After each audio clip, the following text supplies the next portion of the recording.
Hi, guys. Welcome back to Wild Speculations. I'm Daniel. I'm Scott. This week we talk about Exandria Unlimited, Episode 4, By the Road. Yes.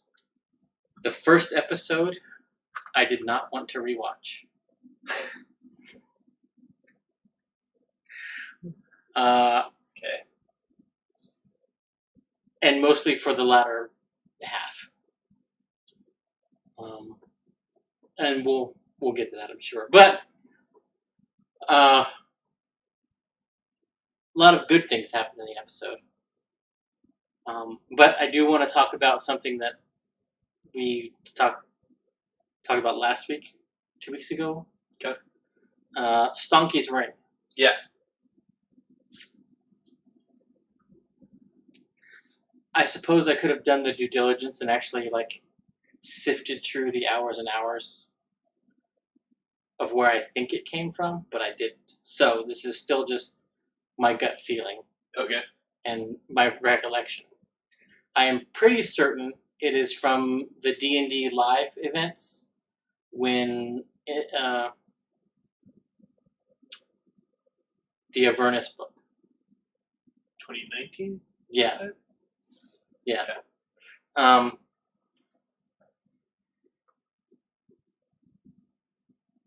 I want to say it was a Mike Merle's game. Okay. And I think it was the one that Matt and Marisha were in. Which makes sense why it's in Matt's D&D. Yeah. I think. Okay. I'm like 80% sure that that's where it's from. Okay. Sounds or good. how it ended up there. All of that is possible. It sounds like something Mike Merles would put in a game. Yeah. So. Well, that or it's because it also sounds very much like a Chris Perkins name. Yeah. So, and they were also in a Chris Perkins game, so it could have been. Yeah, I mean, I can see Mike Merles using that name as well. Yeah. But right off the bat, we get the perfect example of the misnaming of checks. Most games call them success tests or success check or something like that, a skill check. Mm-hmm. And a lot of people think they are testing for success. You're not. You're testing for failure. Because, and here's why I say that. If everything was just going to happen the way you wanted it to, there would be no need for the dice. Yeah. You would say what you want to do, you would do it, and the story moves on. We roll the dice to see if what we want to happen doesn't. Okay. And the beginning of this episode is the perfect example of a failure loop. One thing after the next goes bad, and she finally just stops asking for a roll. I'm afraid of your guys' dice now. So, we're just going to move on. Yeah. And there were a couple points when you guys were going into the ship that I was afraid of that a little bit. Yeah. But I think the first time you go into a place, it's okay. And then when you're familiar with a place and or you're not in a hurry, those kinds of things don't matter as much. Taking 10, taking 20. Right. From earlier editions. Exactly.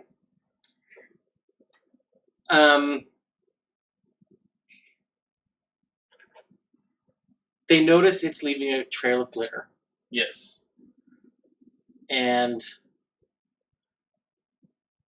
they decide to put a glitter diaper on it. Yes. As they term it. And I'm not sure why. Me either. Because they established that After a few minutes, it goes away. 4 to 5 minutes, it disappears. If they're 4 to 5 minutes behind you, they don't need the glitter to find you. Yeah. They can see you. Yeah. That, and in my mind, I saw the glitter coming off the wheels, Yeah. not off just the back of it. But Abria wasn't exactly 100% clear in where the glitter was coming from. And she allowed it to work, so. Yeah.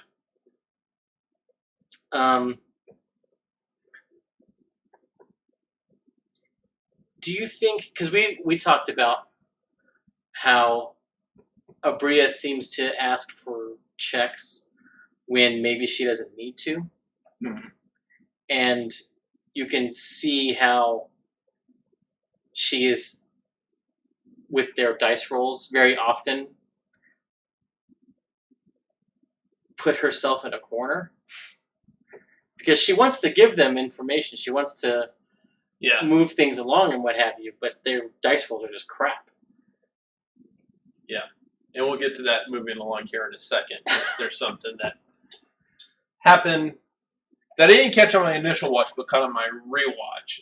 And I was like, okay, so, and it goes back to my hypothesis on the leveling. But in this,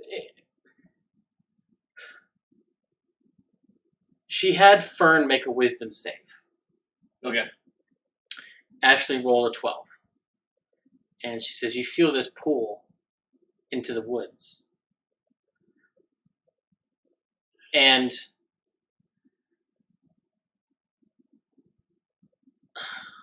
like going into that, I was like, is this a random encounter that she's set up for them? And of course, as soon as the guest star comes out, it was definitely not a random encounter. Well, I would argue even before the guest star came out, it was not a random encounter because of The anti-Fern. Well, yeah. Well, no, because that could still be a random encounter. That could be if they fail, like random encounter in the sense that these are the things that can happen on this journey. Yeah. And as they pass by, it's possible that Fern feels this and goes there. And if she does, then this is going to happen. Like, even up to that point, I was like, okay, this is still, it was still potentially a random encounter. But with the guest star appearing, I was like, oh. What would she have done if Fern had rolled really well on that wisdom save? Yeah. So this is the case where she's like counting on them, counting on their dice being crap. Yes. She would have given her an Arcana check after that, like she did with Orem and Teriax to feel the pull. Oh, your dice are doing good. Okay, make the Arcana check. Because they both rolled well and felt the pull. It's fair. But she had a state to go to that either way. Your dice are bad or good. Fair. Which begs the question, how much of a railroad was that section? Yeah. Well, I mean, at that point, she should have just said, you got to this point, you feel a pull. Mm. No check for you. You specifically. The others can check to see if they notice the magic. Yeah. But that's assuming she actually had that set up to be like that. Yeah. I do have to say it was a great intro for a guest star. Yeah. To have them come in and be the big damn hero. 2 levels higher than them. And that's the thing. I didn't notice the 4th level when I first watched. Oh, you didn't? No. Oh, I did. Because I tend to either be writing notes for future campaigns or characters or watching their faces. Mm. I don't usually notice the title card flips. Mm. Other than the first episode or Yeah, when you're looking for it because it's new information. And I didn't even, and I think I was noting stuff for the next campaign I'm going to run. Yeah. While I was watching it. And I saw it and I'm like, okay, so is this an instance of where I want her to be the big damn hero and above everybody? Or did I have this set up and I was like, make her 4th level because they'll be 4th level by the time they get to you? My question as well. Yes. Or 3rd level, so that 1 level difference isn't that big of a deal. Right. That big of a deal. They'll be 3rd or 4th by the time they get there. No. But I don't think that is accurate. Okay. I think they were always going to be 2nd level by the time they got here. I think getting to Byrodin was the point at which they're going to level. Okay. I mean, that's fair. It also could have been, she had to set the scene. She was like, you're going to come in episode 4. She could have expected them to already be at Byrodin by episode 4. True, because she's from the south. Yeah. She's from where they're going. Yeah. Or got whatever power she The question is this a guest star? Or is this someone who's joining the cast? She's like, I'm traveling with you now. At the end, she's like, we're going together. You're headed the same place I am. And we're halfway through the season, so to speak. So, is this that late game cast? I mean, depends on how you look at it. In some ways, it's 6 of one, half dozen of another. In Hollywood, in TV, you have a guest star spot. Often that is a single episode. And also, you have reoccurring guest stars. True. And they appear in multiple episodes. And the reason I think it happened in episode 4 is on a legal basis for SCAG.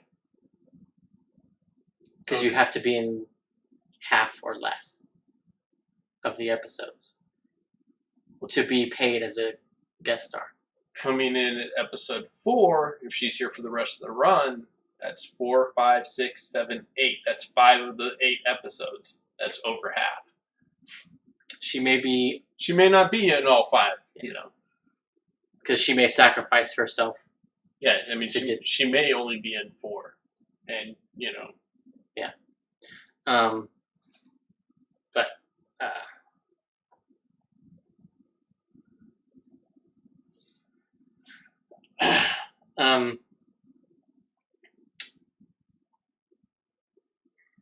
Some interesting things, though, about her.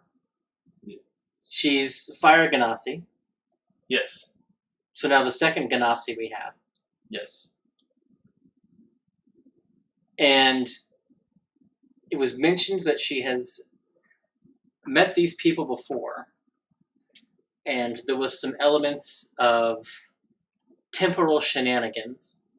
Yeah. Is Fyodor Rai a time cup? Is she Exandria's TVA? Oh. I don't think I want to go there. Okay. If you're watching Loki, TVA is Loki. Yeah. I don't know. I mean, I don't know when these episodes were filmed, how much of the TVA was known about.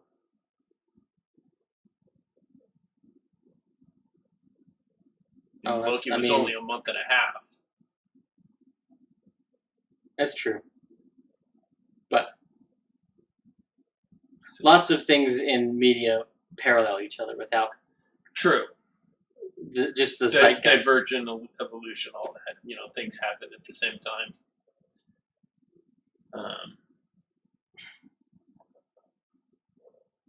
Thanks, Rose. Yeah, I I don't necessarily think she is either. It's just the possibility presented itself to my brain, and so I had to say it. And I think the more likely possibility is that she is taking more the World of Darkness view of the Feywild. Fate and time being bound up between the Feywild and the Shadowfell. Yeah. Because the Raven Queen, Vax being kissed by fate. This all sort of plays into each other. Yeah. So it could just as easily be that. She had kind of a Gith-Yankee vibe. Yeah, she very much had that kind of a... Like, if you're going to drop a Gith-Yankee in your campaign, Theodorai, her arrival, and how, like, it just very much was like, oh, wow, okay. Yeah. But, yeah. Vestige Fern is evil Fern. Yes. And this is also why I don't think it was... Like, this encounter was always a potential. Okay. Because just doing the math and what the Vestige did, it was easy to see that Fern, of all of them, would be the one to end up putting it on, or the most likely to put it on. Right. And Ashley mentioned she was interested. So I think as she said that this encounter became more and more likely. Okay. Fern is on a mission. Specifically. Yes. And it is an apparent opposition to who evil Fern was with. Yes. Which off the top of my head I don't remember. Maiden? Her title was War Maiden. Of the Sealy Court. Yeah. Yeah.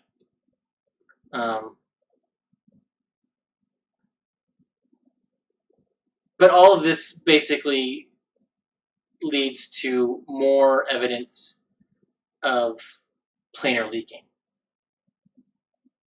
Yeah. Because the doorway, the arch, was green and orange. So I think the Feywild is also having an incursion from the fire plane. Okay.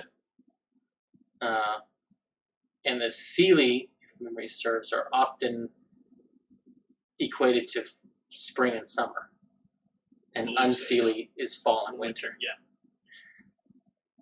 And if there was a fire incursion into the Feywild, the Sealy Court would be where it is. Right. Well, that, and we've got now 2 elemental type beings, a Fire Ganassi and an Air Ganassi. Mm-hmm. And previous to this encounter, they questioned the Air Ganassi about where he's from. He was very, very dodgy on that subject. Yeah. He did mention that they were isolationist, xenophobic, where he's from. Well, not just because you're blue, but because you're not from where I'm from. You know? Yeah. So that would rule out Water Ganassi as well. Mm. You know. Which, you know, is he from? Exandria? Yeah. Yeah, I know. I mean, he does say into our world, but... Yeah. I was also beginning to wonder whether or not he is extraplanar as well. Yeah. From the plane of air. Yeah, same. Okay. Every episode, I think now, we've had a moment where Matt has called out specifically DM empathy for whatever it is that Abria is going through, or what he has inflicted upon her in the case of the Quinceañera line. But in this episode, it was the minis and her knocking him over when she was trying to Yep. work him. One of the things that I found interesting, she was seemingly letting Mr. get grappled. Yep. And when I was watching the episode, I was like, elementals tend to be immune to being grappled. I don't think the It is. it is. Yes. Oh, okay. For show prep tonight, I looked up to make sure that I was correct. Okay. But yes, it is immune to being grappled. So by Twisted Mister and the Scorpions, it would have been immune to being grappled. Fair enough. But that was the least of the problems with the fight. I mean, it's at this point we just can't have it to accept they're not hardcore rules following. They're Yes. what flows for their narrative is what they're doing. Yeah. And that's 100% fine. There's nothing wrong with it. The biggest rule breaking that I noticed was Abria implying that she might let Opal attack more than one scorpion in one go with the whip. With the nat 20. Yeah. Not so much for me. Being that it's a whip, I mean, I wouldn't do full attacks, but I maybe let, her ability modifier and damage go to another one, with the nat 20 if she was stated she was trying to do that. Maybe add another check-in with it, like a performance check or something for it. I probably wouldn't do that, but nails to the wall. I have to, it's something I probably, for me, it was the held actions at the end of the turn, and yes, you can take a bonus action with your held action. Because the three people who held their actions, they're like, we're coming to the top of the turn, you can go ahead and take those actions, even though they didn't trigger. Although, Farrah Ray just said she was holding for an attack. She didn't say what she was going to attack. But Orm specifically said, if she comes at me, or, this person comes at me, or Fern, I will attack. That's okay. But then when Farrah Ray was like, I also have a bonus action I didn't take. Yeah, go ahead and take your bonus action, too. Yeah. For me, that was the bigger rule break than the hit an extra scorpion with a nat 20. Yeah. Or or maybe for the nat 20. Sure, but you don't double the damage. You're just doing regular damage to both of them.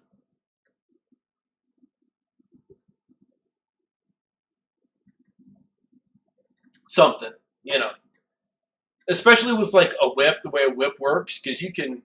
Well, not really, because a whip's damage is at the end of it. Yeah. Not just because if you just swing it across two people, it's just gonna. Yeah, true.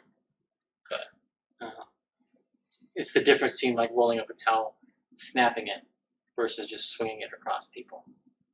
True. It is more of a movie thing, though. Yeah. Oh yeah. And there's a lot of stuff that I've worked with whips, either designing magic items that allow for cinematic stuff, or a feat. Yeah.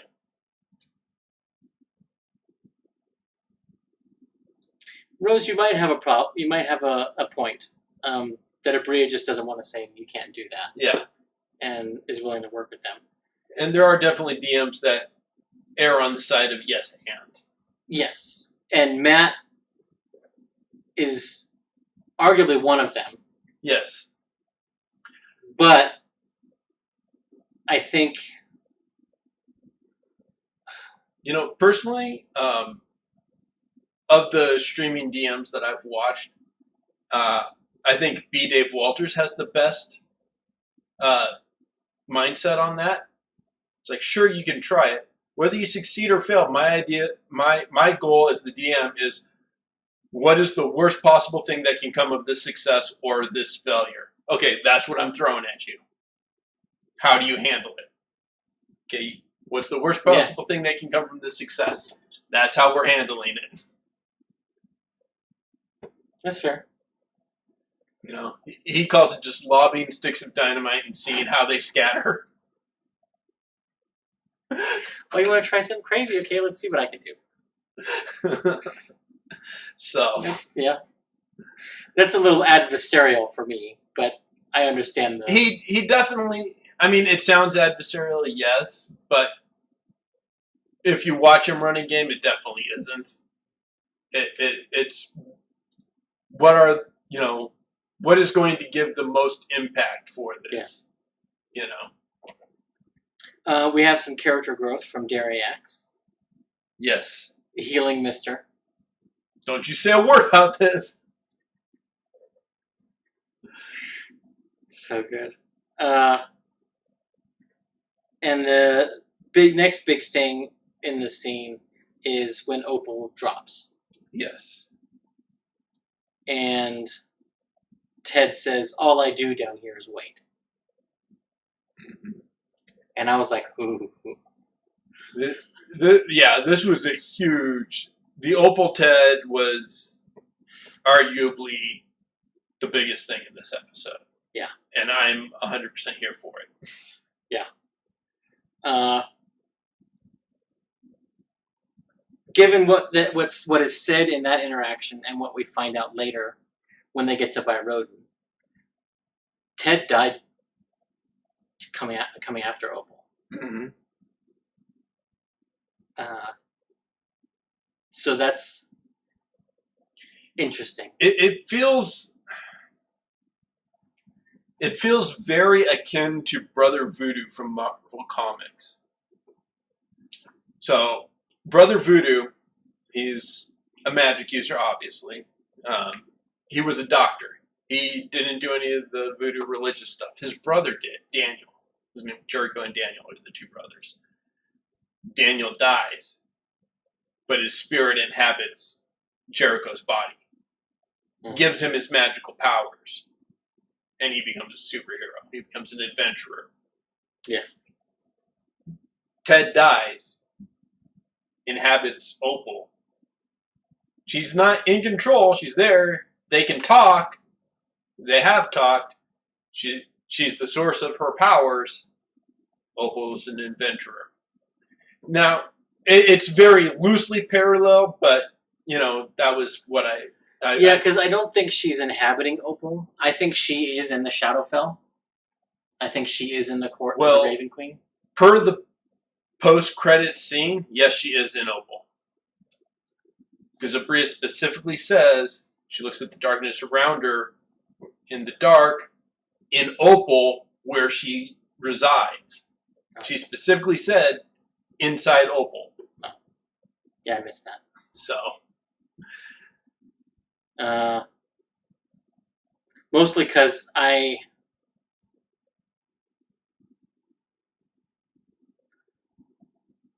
don't want to know more than the players. So I have not been watching those. There's been more? Yeah. Okay. That's the first one I've seen. I didn't realize they had others. Yeah. I usually shut off the video as soon as the credits hit, so that would be why. Well, Rose, you mentioned Dariax could almost hear her. Yeah. And I don't know. When he had the again, it's 6 of 1, half dozen. What chicken and the egg? Yeah. Is she in the Shadowfell? Is she in the Dagger? Is it both? But being in the Dagger is not inside Opal either. True.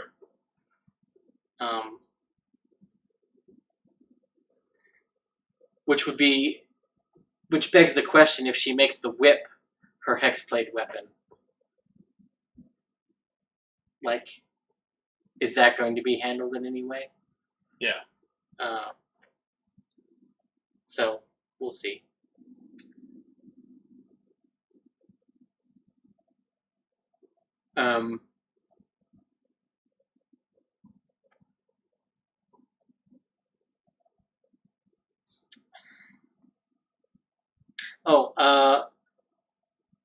So, they are heading to a civilization that was, if my understanding and memory is correct, fallen before the civilizations that rose pre-calamity.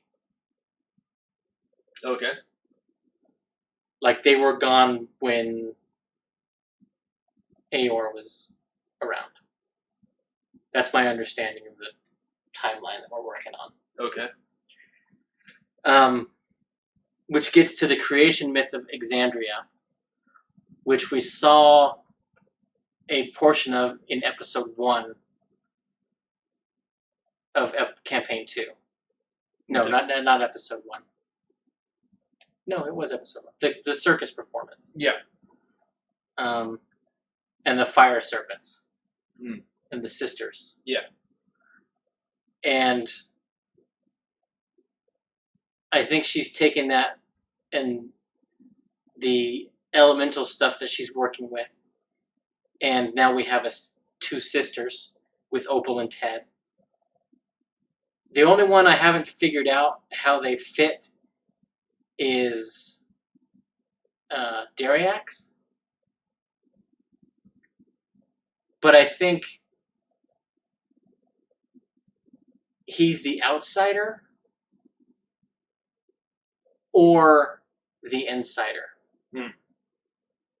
Sort of like Fizzban. Gotcha. Yeah, he's very much a Fizzban. I mean, you say that, and it's like always, but it's one of those you don't think until someone says it, and then you're like, how did I never think that? I can never unthink that. Yeah. Right. And yes, Rose, that's how I found that end scene credit too. Oh, look at the timestamps.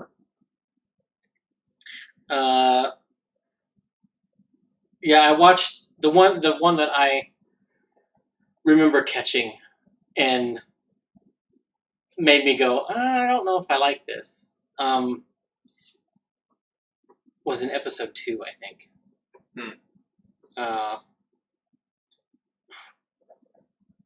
Yeah, I mean, I can see why. It's certainly tension building in the audience. Yeah. And it is effective because they pre-recorded all of these. Whereas in a live game, in a live sense, it would be all over Twitter. The players could not avoid it. Yeah.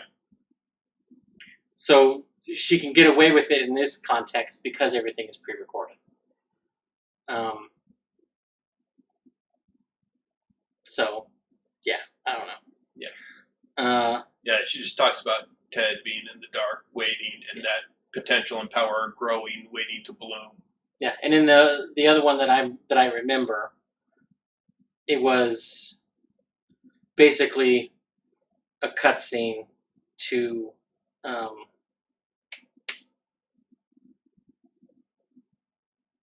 Posca, I think. It was with somebody else that they had interacted earlier in the episode. It was sort of the off-screen thing. The same thing that you do in a TV show. Yeah. To show the villain. Yeah. Is doing something. The villain cutscene. Yeah. But they get to buy Rodin. Yep. And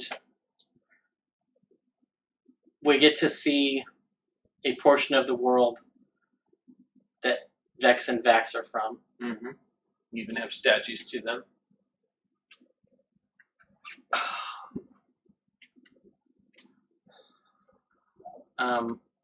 And yeah, Rose. And that might also be why it kind of bugs me. Is spackling over the cracks, as it were. For us, the audience. But yeah. But we get to buy Rodin. And there's an awful lot of Appalachia, southern U.S. culture. Yeah. I don't remember that coming out in Vex or Vax. No. Do you think that's just because they went to Sengorn? And I was going to say, especially for Vex, she very much had a Singorn accent. Yeah. And I don't remember what age and how long they were in Singorn. What age they went and how long they were in. But I want to say 8. I know that they basically were raised there. When they went back, it was destroyed, and they never returned after that. Yeah. So the fact that it didn't stick, especially if they were as young as 8, makes sense. It's fair. Compared to where you spend 18 years there and then leave. Yeah, it's going to come back. Yeah. So that was interesting to me. Yeah. The festival food and Orem for me was the highlight.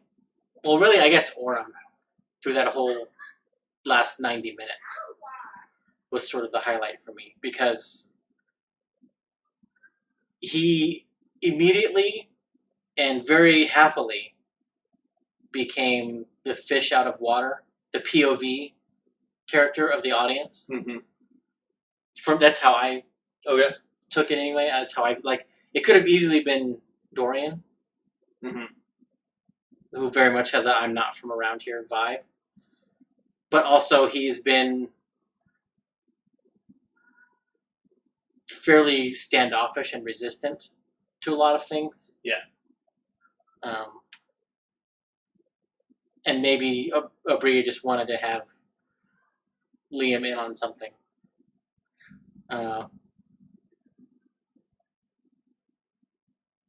interestingly, she planned for multiple players to potentially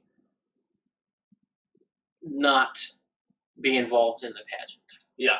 I assume there was an index card on everyone's table. Yeah. Well, she said that. Where if she fell down is not giving them stats. Yeah.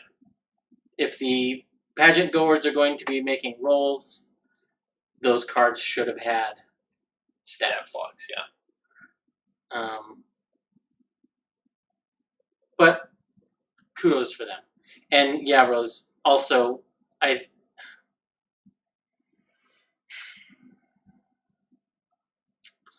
Liam also was top of my list for MVP. Yeah. But I think I have to give it to Amy. Those were my top 2. So. And because so much of the story of this episode was about Opal and Fern.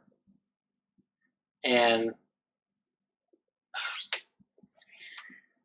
so we were talking about them leveling and when we thought they were going to level. And I mentioned that Byrodin seems to be where Abria was going to have them level up. Yeah.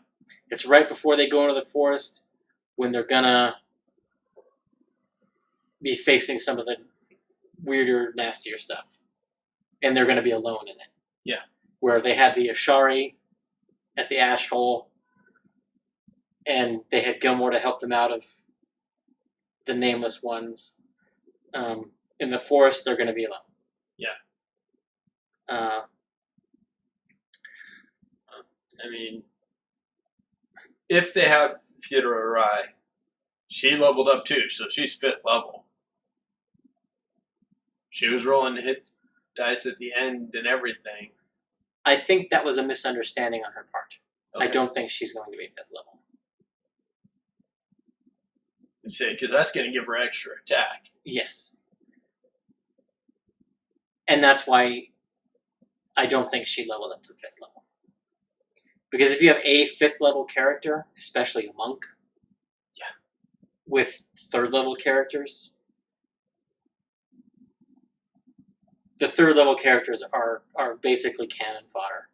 Yeah. And they're not going to feel powerful at all. Because she will have more attacks per round than all of them combined.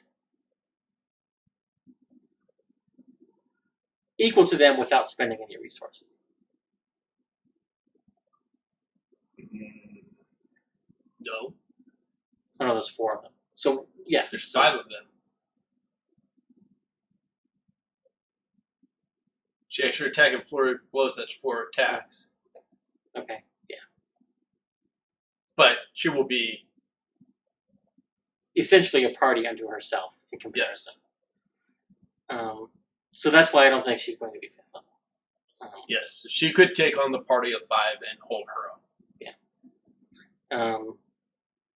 And I think that's just too much.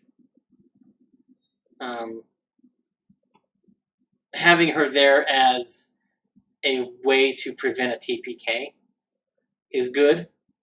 Yeah. And 4th level, she can do that. 5th level, she's walking through the encounters. If they're designed for 5 third levels, the 5th level. Yeah. With the back, Yeah. But I think the way that Abria is structuring this is from leaving Amon on. I think the way she had it structured in her brain is 2 characters an episode. Mm. And if she can highlight how they're connected, that's what she wants to do. And that's why we had Fern sort of in the beginning and Opal at the end. Next episode, I think it's probably going to be Orem and Dorian, maybe? Okay. Or it could possibly be Dariax, because we're also near where he sort of started. But I think I think it'll be if Dariax is Fizzban, I don't think we'll get much about his background. Right. Until like the very, very end.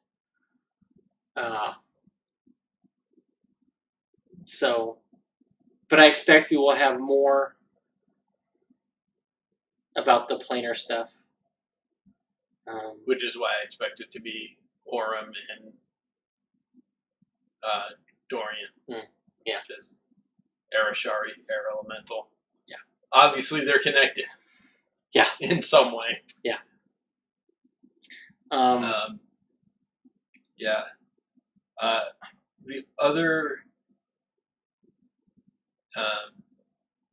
just kind of before we hit too much speculation about coming up, just really powerful scene was when Opal went to her bedroom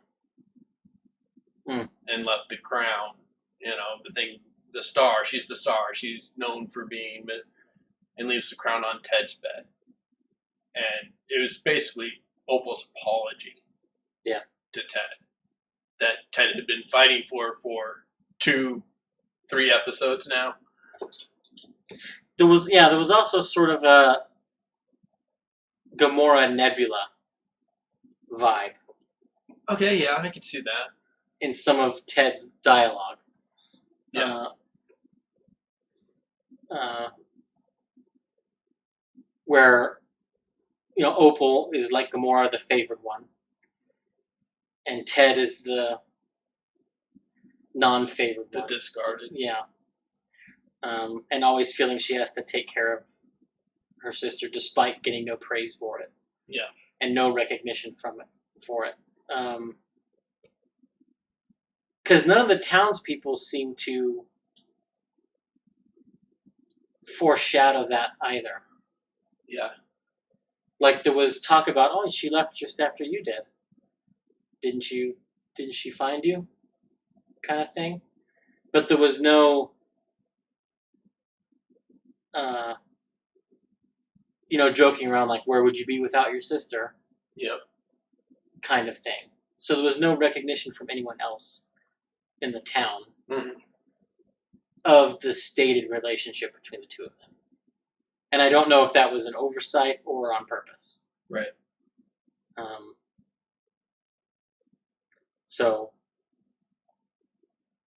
And that'll probably be something if if it comes out, it will be later.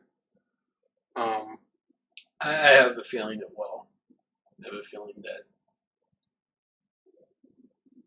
that relationship is the core of what will be explored with Opal over the course of 8 episodes. Yeah. And the pageant is, like I said, is why I didn't want to rewatch this episode. I did not enjoy it. Fair enough. I think Abria did a great job running it. Mm-hmm. I think how she set it up was well done. Yeah. And giving the players whose characters have reasons not to be involved to still give them a way into the fun happening was great. Yeah.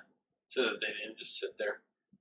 But for me, that was the perfect example of it is fun as hell for the people at the table, but not people watching. Now, I know I am not a majority in that. I perused the comments, and a lot of people that loved that part of the episode. But for me, the whole time, I was like, you promised the story was now starting. This is not the story. For me, I didn't necessarily dislike it. I didn't necessarily like it. I agree she handled it well. I think it's something that should have been done as a skilled challenge and move on. Skilled challenge, maybe a little role play for flavor, and move on. But not an in-depth round for round. For me. I probably would have enjoyed it more if it was like that. Yeah.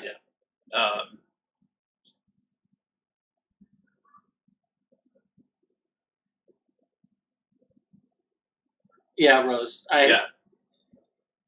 Yeah, the burnout.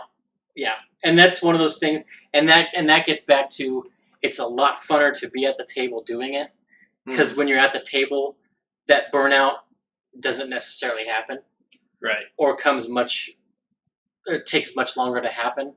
Whereas an audience member, I was like, this isn't furthering our plot. This isn't. Mm-hmm.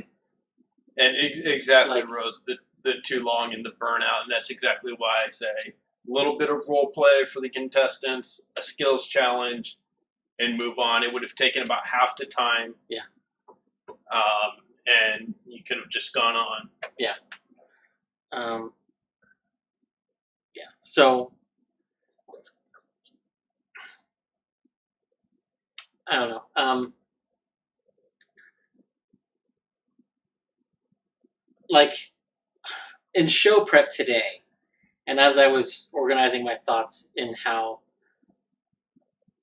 to joke about I loved being wrong about the level up.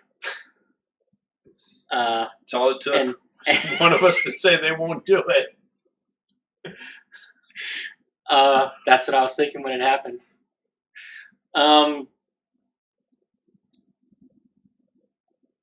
But like I said, in prepping for the show, I think I better recognize what the pageant was supposed to be, and it was supposed to be Opal's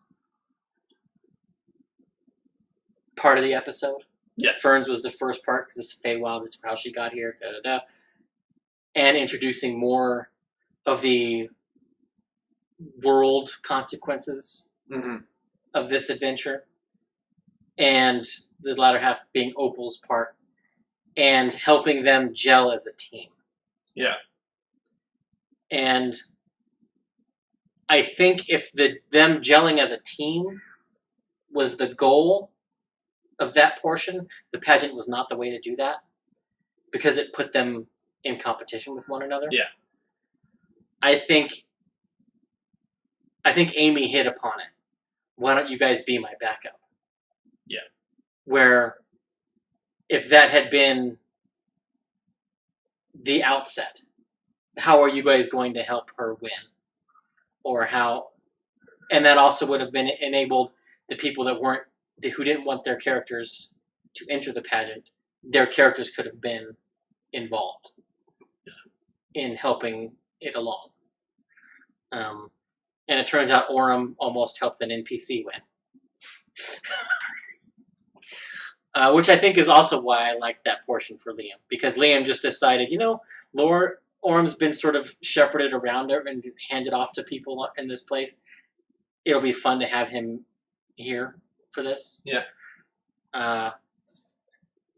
And if she needs a volunteer, no local is probably going to want to do it, so she's going to grab the guy from out of town. So, like, it was all sort of logically consistent and was a lot of fun and happening. So, yeah. And I don't know...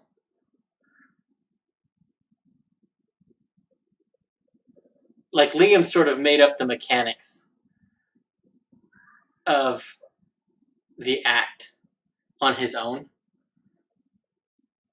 without really talking to Abria, and decided that Orem's AC would be the target number. I don't know, as the DM, if I probably wouldn't have done that, because mechanically your AC is to hit you. Whereas I think the closer you get to 20, the closer that axe is to the person. I think is just the way that I would do it. Or the closer to 15, with 15 and above being extra, extra close. Yeah. Where 15 impresses the audience. 15 and above to 20 scares your volunteer. I can feel the coldness of the blade. Yeah. They see some of their hair float away. It's like, oh shit. It'd be scary for Orem. He's just grabbed his, with his crew cut, yeah.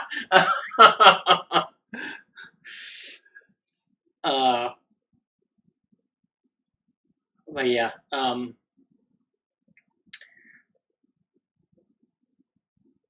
yeah. So after show prep, I view the pageant with less disdain than I did Thursday night when I went to bed. Okay. And Friday morning when I normally watch the rerun while I'm at work, I was like, I'm not gonna bother. So yeah. Anything else? No. Not about the episode. Do you want to do some speculation as to subclasses? I mean, yeah. We got 2 subclasses in a pact. Well, the pact, I think, speaks for its Pact of the Blade. I mean, I don't think... I think you're right, but I never want that to be the right answer with a Hexblade, because it's the only thing people do, and there's so much opportunity for other things. Yes, but thus far in her roleplay, she has not indicated that those other things are much of a possibility. And she's also... She's not bookish. She's not... She hasn't shown an inclination or interest into ritual magic. So that's Pact of the Tome out. Yeah. Pact of the Chain, maybe? Maybe. Another Mister. That'll be fun to watch Dariax interact. Yeah. And Talisman. I mean, what do you do for that? Yeah. So, for me, it's Pact of the Blade. I mean, you're probably right. I just really don't like... Anytime someone's a Hexblade, I want them to be anything other than Pact of the Blade. Okay. Dorian, sword or valor, I think. And I'm still leaning sword. I think that's the right direction. I think that's the more likely direction. So. And I'm still leaning Battlemaster for Liam. Yeah, I was thinking about that. If Orem does do Battle Master, he can either keep that fighting style and just have an extra maneuver and an extra die, smaller though it may be, Right. or he can retrain his fighting style because Tasha's allows you to do that. Yep. And choose protection or interception. I think protection is more likely, just because, and specifically the moment in the fight with Evil Fern of him interposing himself in his shield. And that's why I say interception, because I put my shield there and reduce the damage they're taking. One reduces damage, the other gives disadvantage. It's essentially mirror, reflection. Except arguably the AC is more powerful. The disadvantage. Because the interception is a D10. And the AC, because of the bounded accuracy of 5th edition, even high-level monsters... Protection just gives disadvantage to attacking someone next to you. Yeah, but it's effectively AC. It's a -5 to the attack roll. Yeah. But that's more powerful than just the D10, in my opinion. Okay. I'm pretty sure that someone at Wizards did the math and they determined that D10 felt right or was a high enough die size to allow it. Right. The thing about interception, though, that you have over protection is you can do interception with a weapon. Yes. So you have flexibility. But Orem seems to be married to that shield. Yeah, he's definitely sword and board. Yeah. So, and it's going to be, I begin to doubt that we will see them at level 5. I do too at this point. Like they would have to level up to 4 at the end of 6. Yep, that's what I said. And 4 at level the end up of to 6. 5 at the beginning of 8. Either the beginning of 8 or the break for the final battle only. Yeah. It's the only way it works. Yeah. If we're going to see them at level 5. Yeah. And it may be they end and now they're level 5. Yeah. And Exandria Unlimited with Abria and these characters becomes an off-season regular thing. It could be. So, I don't know. In any rate, we will, I think, get to the forest. Yes. We're going to head out right away. I don't think... I mean, there'll be a few minutes of goodbyes, but it's pretty much setting out. Yes, but what I'm having trouble deciding is whether or not we'll have an encounter. In town or out of town? Out of town. Definitely. You think? I think. Okay. Because It'll be something low to... It'll be an excuse to showcase their new abilities. That's why I think we're definitely going to have one. Okay. I buy that. A random encounter, quick battle, nothing super threatening, nothing... Well, and foreshadowing what they might encounter once they get to the ruins. But strictly for the purpose of, let's show off our new abilities. New spells, new subclass features, new whatever it is that you got. Yeah. Let's show it off. Yeah. I mean, especially if I was to be a streamer running a game, but even just running a game, I like to throw an encounter in right after a level up, or short, fairly quickly. So you got these new things. Let me give you a chance to play with them. Test them out, see how they work for you. That's fair. Yeah. So yeah, you're probably right. Because I was wondering whether or not if Abria feels pressure to get to the end, if she'll cut that out and move closer to getting to the ruins I quickly. think we're gonna leave, head towards the forest, have the random encounter, get to the forest at the break. After the break, We're at the ruins. or moving, or the trek through the forest. Okay. I think 5 is getting to the ruins. 6, 7 is exploring the ruins. 8 is big bad.